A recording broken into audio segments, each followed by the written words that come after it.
রাজকুমারী, আপনার জন্যই আমার এই অবস্থা। এই অভিশাপ থেকে কবে মুক্তি পাবেন আপনি?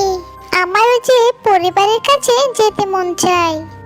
চিন্তা করো না মৌরানী, একদিন ঠিক আমাদেরকে কেউ না কেউ সাহায্য করতে আসবে। আমার এই ফুলের মধু যদি কোনো পাখি ওষুধ মনে করে খায়, তাহলে আমি এই অভিশাপ থেকে মুক্তি পেয়ে যাব। কিন্তু রাজকুমারী, পাখিরা যে মধু খায় না, তাই তো তোমাকে আমি আমার সঙ্গে রেখেছি।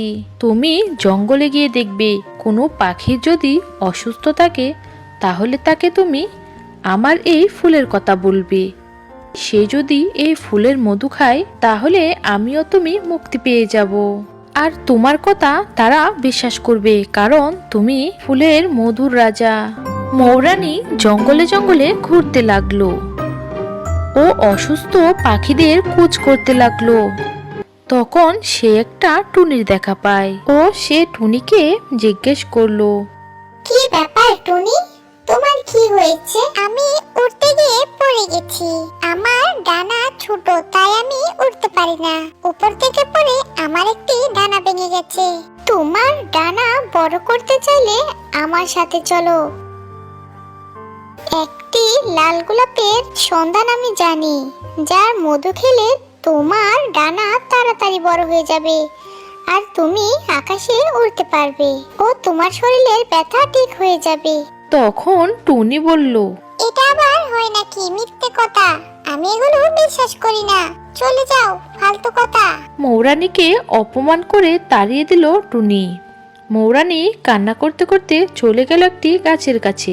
সেইখানে গিয়ে সে দেখতে পেল একটি কাক কান্না করছে। তখন মৌরানী কাকটিকে জিজ্ঞেস করলো, তোমার কি হয়েছে?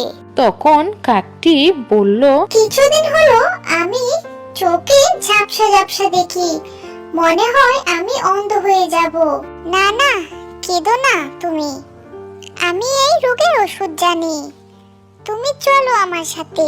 ঠিক আছে চলো, এর আগে না হয় আমি অন্ধ হয়ে যাই। তারপর কাক ও মৌরানী চলে গেল সেই বাগানে। কাকটি সেই গোলাপ থেকে মধু পান করে।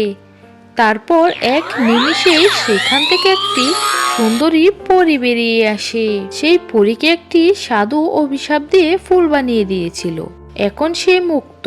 তারপর পরী তার জাদু দিয়ে কাকের চোখও ভালো করে দেয়। তে সবাই খুশি হয়ে যায় ও সবাই তাদের পরিবারের কাছে ফিরে যায়। বন্ধুরা, আমাদের এই গল্পটি ভালো লেগে থাকলে আমাদের চ্যানেলটিকে অবশ্যই একটি লাইক করে সাবস্ক্রাইব করে পাশে থাকবেন।